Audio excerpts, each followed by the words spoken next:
সাতক্ষীরা শহরের পুরাতন সাতক্ষীরা এলাকায় অবস্থিত জেলার কেন্দ্রীয় মন্দিরে চুরির ঘটনা ঘটেছে। গভীর রাতে মন্দিরের একাধিক কক্ষের তালা কেটে প্রতিমার স্বর্ণালংকার, রূপা ও দান বাক্সের নগদ অর্থ লুট করে নিয়ে গেছে দুর্বৃত্তরা। মন্দির কর্তৃপক্ষের প্রাথমিক হিসাব অনুযায়ী প্রায় 18 লাখ টাকার সম্পদ চুরি হয়েছে। এ ঘটনায় স্থানীয় হিন্দু সম্প্রদায়ের মধ্যে দেখা দিয়েছে উদ্বেগ ও ক্ষোভ। 11 মার্চ বুধবার মধ্যরাতে এই ঘটনা ঘটে। সাতক্ষীরা জেলা মন্দির সমিতির সাধারণ সম্পাদক নিত্যানন্দ আমিন জানান, চোরেরা মায়ের বাড়ি মন্দিরের কালী মন্দির, অন্নপূর্ণা মন্দির, রাধা গোবিন্দ মন্দির ও জগন্নাথ মন্দিরের তালা কেটে ভেতরে প্রবেশ করে। এরপর প্রতিমার বিভিন্ন স্বর্ণালংকার ও দান বাক্সের অর্থ লুট করে নিয়ে যায়। পাঁচটা তালা মেরে গেছি রাত 9:30টার দিকে। তালা মেরে গেলেই আমরা বাড়ি গেছি। আমরা সকালবেলা শুনি যে মাছ ধরে চুরি হয়ে গেছে। মন্দিরে চুরি হচ্ছে, সব ভেঙে চুরি নিয়েছি।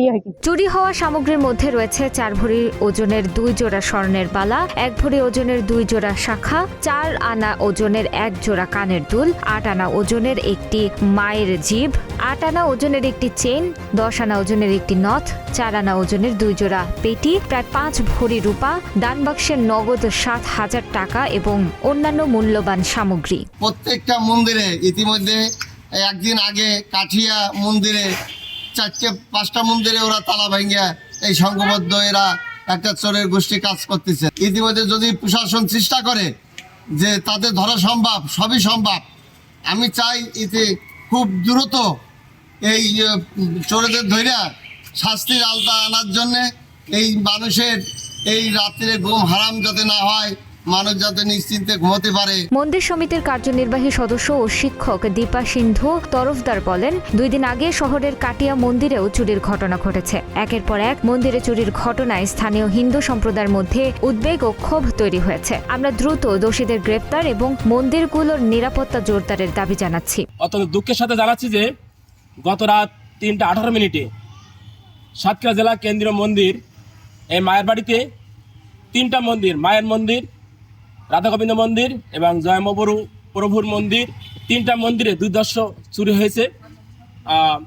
এই শুধু এখানে মায়ের মন্দির নয়, এর আগে কয়েকটা মন্দিরে পরপর চুরি হয়েছে। দিন দিন এই চুরির প্রভাব বেড়ে চলেছে।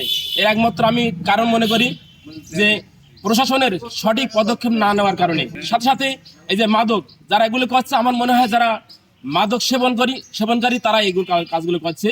এই যে প্রশাসনের যদি সঠিক পদক্ষেপ থাকে, তাদের একটা নলেজে থাকে চোর কারা, ডাকাত কারা, তারা যদি সঠিক পদক্ষেপ নেন তাহলে এইগুলো নির্মূল হবে।